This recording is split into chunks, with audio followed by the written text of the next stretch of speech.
Piala Dunia 2022, sisi gelap yang tak mau terlihat penyelenggara. Pembukaan Piala Dunia 2022 Qatar sudah dimulai. Namun isu-isu pelanggaran HAM utamanya soal pekerja migran, hak-hak dan kebebasan perempuan, hingga LGBT. Presiden FIFA Gianni Infantino sudah menegaskan agar perhelatan ini fokus pada sepak bola. Tetapi, dampak dari persoalan di luar sepak bola dari Piala Dunia edisi ke-22 ini jelas bisa buruk bagi citra Qatar. Berikut sejumlah fakta mencengangkan soal Piala Dunia Qatar. Terdapat 7 venue stadion yang akan digunakan selama gelaran Piala Dunia Qatar berlangsung. Piala Dunia salah satu olahraga dalam sepak bola yang paling bergengsi untuk beberapa negara dan bahkan untuk para pemain bintang yang mengikuti gelaran Piala Dunia tersebut. Dikarenakan ajang tersebut dilaksanakan setiap 4 tahun sekali dan juga Piala Dunia tahun ini untuk pertama kalinya digelar di benua Asia khususnya di negara Qatar.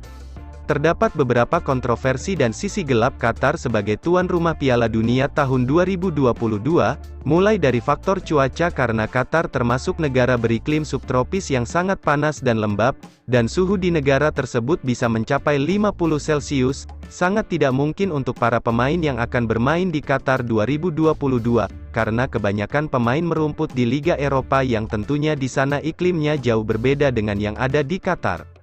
Selain dari faktor cuaca, adapun kontroversi tentang hak asasi manusia, yang dilanggar oleh negara Qatar padahal FIFA sudah berulang kali mempromosikan tentang hak asasi manusia.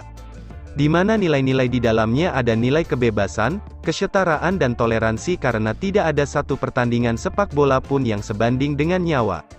Adapun beberapa hal yang tidak berperi kemanusiaan yang dialami beberapa para pekerja imigran di Qatar dari India, Nepal dan Bangladesh, di mana mereka dijanjikan sebuah upah kerja yang tinggi namun kenyataannya mereka harus membayar biaya hingga $4.300, yang dimana membuat mereka mengambil sebuah pinjaman besar. Mereka pun berharap dapat menutupi upah mereka, namun kenyataannya upah tersebut hanya sebuah kebohongan besar. Hal itu pun berdampak pada kondisi pekerja yang memprihatinkan, mereka pun rela bekerja berjam-jam di bawah terik matahari demi upah yang dijanjikan. Saat terpilih menjadi tuan rumah Piala Dunia pada 2010, otoritas Qatar melaporkan kepada FIFA bila tidak ada kasus pelanggaran HAM khususnya yang terkait dengan perlindungan buruh. Menurut otoritas Qatar dan Presiden FIFA, hanya 3 orang pekerja yang meninggal dunia selama persiapan Piala Dunia 2022, Nicholas McGehan dari organisasi hak asasi manusia Fair Square menyebut angka itu sebagai usaha yang disengaja untuk menyesatkan, karena berfokus pada proyek yang hanya menyumbang 1% dari konstruksi di Qatar. Komite tertinggi mengatakan bahwa 36 pekerja lainnya dari lokasi stadion juga meninggal dunia. Tetapi, mereka meninggal karena alasan non-kerja, yaitu setelah seharian bekerja karena penyebab alami. Hingga saat ini tidak diketahui pasti berapa jumlah pekerja migran yang meninggal dunia karena kelalaian saat pekerjaan proyek Piala Dunia, angka pasti tak pernah diungkapkan. Pun demikian, dalam pernyataannya Human Rights Watch, HRW, menyebut otoritas Qatar tidak mampu mengungkapkan penyebab kematian ribuan pekerja migran, banyak yang diklaim karena penyebab alami. HRW juga telah menemukan bahwa dalam sejumlah kasus, keluarga korban jarang menerima kompensasi karena di bawah Undang-Undang Perburuhan Qatar, kematian yang tidak dianggap terkait pekerjaan tak berhak atas kompensasi. Tidak kurang 6.500 pekerja migran dari India, Pakistan, Nepal, Bangladesh, dan Sri Lanka seperti sumber yang didapat Guardian meninggal dunia di Qatar antara 2010, ketika Qatar resmi ditunjuk menjadi tuan rumah Piala Dunia 2022. Studi jurnal kardiologi pada 2019 menemukan korelasi bila 200 dari 571 kematian pekerja asal Nepal antara tahun 2009 sampai tahun 2017 akibat panas di Qatar, jumlah itu harusnya bisa dikurangi dengan alat-alat pelindung panas yang baik.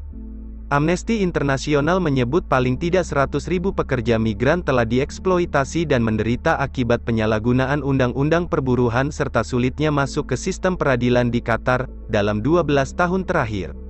Menurut Amnesty International, jam kerja pekerja migran di Qatar, khususnya di sektor-sektor domestik dan keamanan, berkisar 14-18 jam. Dalam laporan Equidam belum lama ini juga terungkap kasus-kasus serupa. termasuk dari seorang pekerja asal Kenya yang mengungkapkan dirinya bekerja selama 14 jam selama berhari-hari di Lusail Stadium tanpa uang tambahan. Itu terjadi selama lebih dari 2 tahun. Upah minimum resmi sebulan di Qatar 1.000 rial, setara dengan sekitar 4,2 juta rupiah, bila dikurs ke dalam pound sterling adalah 225 pound, atau 1 pound per jam meskipun makanan dan akomodasi disediakan. Dalam beberapa tahun terakhir, pihak berwenang telah memperkenalkan sejumlah reformasi tenaga kerja, termasuk pengenalan upah minimum dan penghapusan sistem kafala, atau sponsorship. Namun, kelompok hak asasi manusia mengatakan, banyak pelanggaran masih terjadi. Para tenaga kerja dari India, Bangladesh, Nepal, dan beberapa negara lain, harus membayar antara 1.300 sampai 3.000 dolar Amerika sekira 20,4 juta rupiah 51,7 juta rupiah untuk mendapatkan pekerjaan di Qatar. Walaupun saat ini hal tersebut ilegal, para pekerja itu masih kesulitan untuk membayar recruitment fee serta utang-utang karena di sisi lain mereka harus mengirim uang untuk keluarga. Di antara 180 negara di dunia, rating Qatar terkait indeks kebebasan jurnalis mencapai 119, angka tersebut membuat Qatar menjadi salah satu negara Timur Tengah terbaik soal kebebasan pers.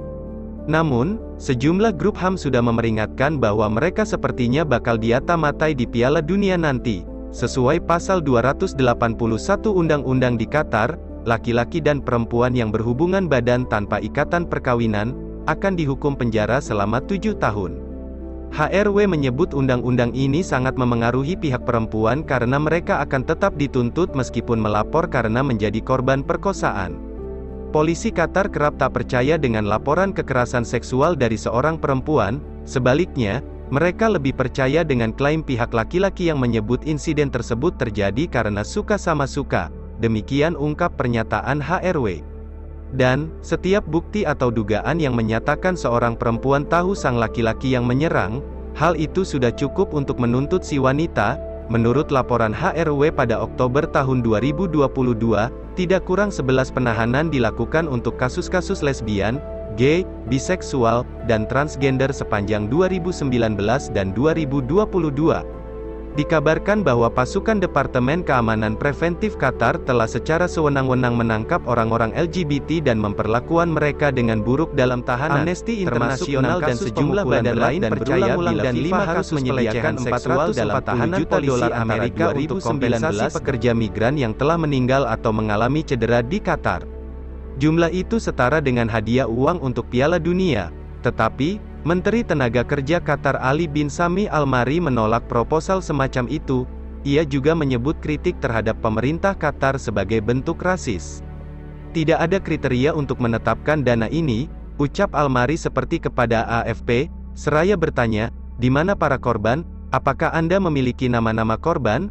Bagaimana Anda bisa mendapatkan angka-angka ini? Untuk diketahui Qatar dipercaya menghabiskan 200 miliar dolar Amerika yang membuat Piala Dunia 2022 ini termahal sepanjang sejarah. Sebagai perbandingan, Piala Dunia 2018 di Rusia lalu hanya menghabiskan 11 miliar dolar Amerika.